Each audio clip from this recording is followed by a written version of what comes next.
semuanya, Assalamualaikum warahmatullahi wabarakatuh. Oke, di video kali ini kita akan ngebahas tentang materi dari mata kuliah Sistem Pengendalian Manajemen. So, seru banget guys. Di sini kita akan ngebahas tentang perilaku organisasi, di mana aku diajarkan oleh dosen pengampuku yaitu Ibu Reskina SEMSI, AK PhD, CA, CMA, SERA, CPV, CDMS. Sebelum masuk ke materi kita, aku mau memperkenalkan diri aku terlebih dahulu. Aku Sawasya Ramadhani, biasa dipanggil Sahwa. Nah, mungkin kita masuk aja ke materi kita. Sebelum kita masuk ke materi kita, secara general, aku akan ngebahas tentang apa itu perilaku organisasi, dimana secara umum, pengertian dari perilaku organisasi itu adalah disiplin ilmu yang mempelajari tentang perilaku tingkat individu, tingkat kelompok, dan tingkat organisasi, serta dampaknya ini berpengaruh terhadap kinerja, baik kinerja dari individu, kinerja dari kelompok, ataupun kinerja dari suatu organisasi. Nah, perilaku organisasi ini juga dikenal juga sebagai studi tentang organisasi. Studi ini juga sebuah bidang akademik khusus yang membahas tentang organisasi saja. Nah, hal ini tuh memanfaatkan dengan metode-metode seperti ekonomi, sosiologi, politik, antropologi, dan psikologi. Setelah kita masuk pengertian secara umum, kita udah paham, kita masuk ke pengertian dari para ahli, di mana menurut Rifai dan Mulyadi pada tahun 2012, secara umum nih, studi mengenai perilaku organisasi dimulai dari sekitar 1948 sampai 1952, di mana perilaku organisasi ini adalah ilmu pengetahuan yang berkembang guna buat membantu suatu organisasi untuk meningkatkan produktivitasnya.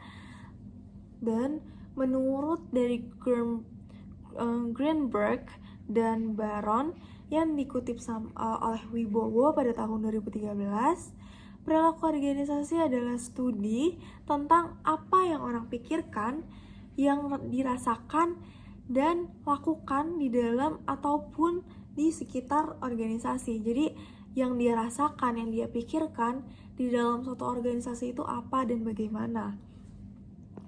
Nah, adapun tingkat utama dari perilaku organisasi itu yang pertama dari perilaku individu dalam organisasinya. Menurut Sophia, untuk dapat memahami perilaku individu dengan baik, kita tuh harus memahami nih karakteristik yang melekat pada individu.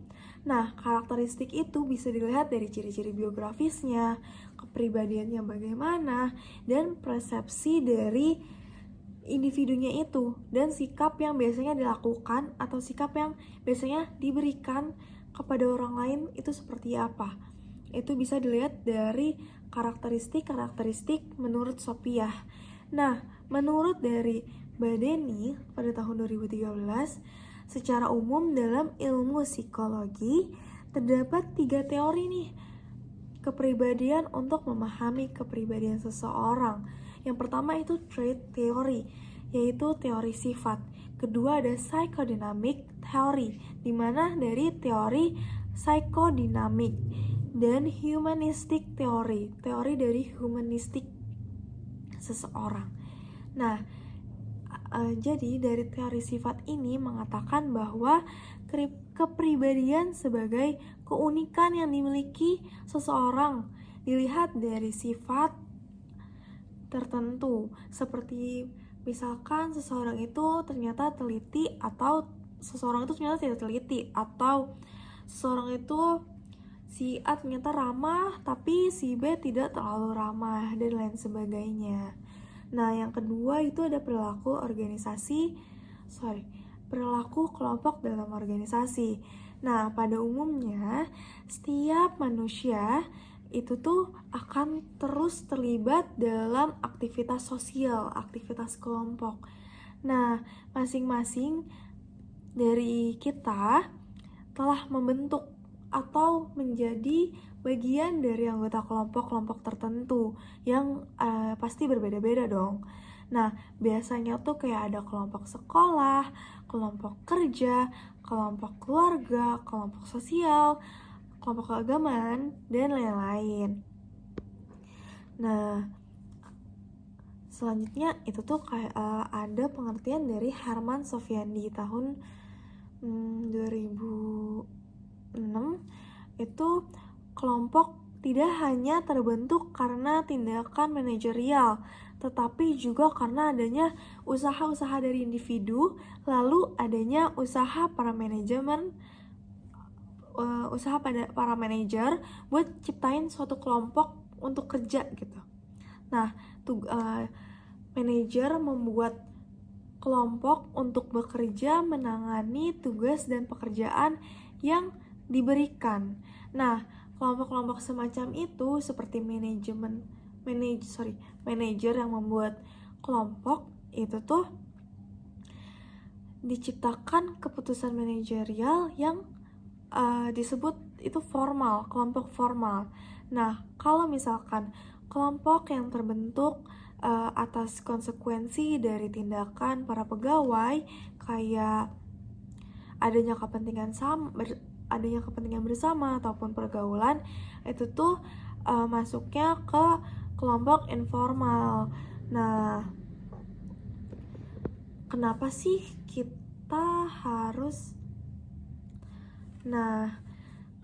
kita harus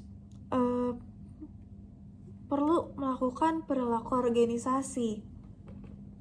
Yang pertama itu adalah practical application, di mana dalam kenyataan real di dalam suatu organisasi itu tuh ada beberapa manfaat yang perilaku organisasinya, antara lain tuh berkenaan dengan berkembangnya gaya kepemimpinan, pemilihan strateginya dalam mengatasi permasalahan-permasalahan yang ada, terus seleksi yang tepat untuk karyawan oleh HRD, terus juga buat meningkatkan kinerja dan lain sebagainya. Oke, selanjutnya itu adalah personal growth, dimana dengan kita memahami perilaku organisasi, kita tuh bisa memahami orang lain, dimana dalam memahami orang lain kan memberikan kita pengetahuan dan wawasan lebih besar, ya kan? Nah, dengan memahami orang lain, mungkin atasan dapat menilai apa yang diperlukan bawahan, apa yang diperlukan karyawan untuk mereka mengembangkan diri. Nah, sehingga pada gilirannya karyawan tuh bisa memberikan kontribusi yang lebih besar pada organisasi, seperti itu. Nah, selanjutnya itu adalah increase knowledge, dimana dengan perilaku organisasi ini kita tuh menghubungkan antara pengetahuan manusia dalam pekerjaan, dimana manusia yang paham, yang pernah melewati fase-fase permasalahan, ketika dia ditemukan permasalahan yang sama ataupun yang mirip, karyawan tuh akan memiliki gambaran secara umum solusi apa yang harus diberikan kepada permasalahan ini. Nah, itu yang dibutuhkan pada increase knowledge. Jadi kenapa kita perlu untuk tahu perilaku organisasi? Yang pertama, secara realnya organisasi tuh gak semulus itu. Jadi kita tuh harus bisa mengenal satu sama lain, memahami satu sama lain, bisa mengembangkan potensinya satu sama lain, dan memberikan kontribusi pada organisasi lebih maksimal, seperti itu. Nah, selanjutnya itu ada kontribusi disiplin ilmu pada organisasi, dimana disiplin-disiplin ilmu kayak tadi bidang akademik khusus itu tuh yang tadi berupa psikologi, ekonomi, antropologi, dan lain-lain. Nah, di sini tuh Yang pertama kita ngebahas tentang psychology, dimana ilmu psychology ini tuh kan memberikan sumbangan terhadap perilaku organisasi, terutama dalam hal pemahaman tentang perilaku individu dalam organisasi. Nah,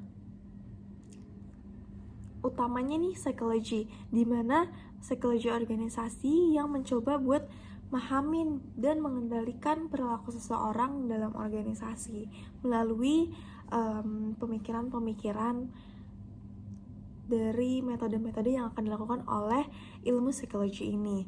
Nah, selanjutnya ini adalah sosiologi, di mana masukan-masukan yang diberikan oleh para ahli dari sosiologi itu tuh dinamika kelompok, dimana kayak misalkan desain tim, kerja budaya organisasi, kayak birokrasi, itu tuh masukan-masukan yang diberikan oleh para ahli dari sosiologi. Terus kayak teknologi organisasional seperti itu. Nah, selanjutnya itu adalah antropologi, di mana ilmu antropologi ini mempelajari tentang interaksi antara manusia dan lingkungannya. Manusia hidup dan kelompok dengan kebiasaan-kebiasaan seperti kultur, budaya, ilmu politik. Nah, itu tuh perilaku keorganisasiannya terutama dalam proses mempengaruhi, mengkaderisasi, itu tuh sangat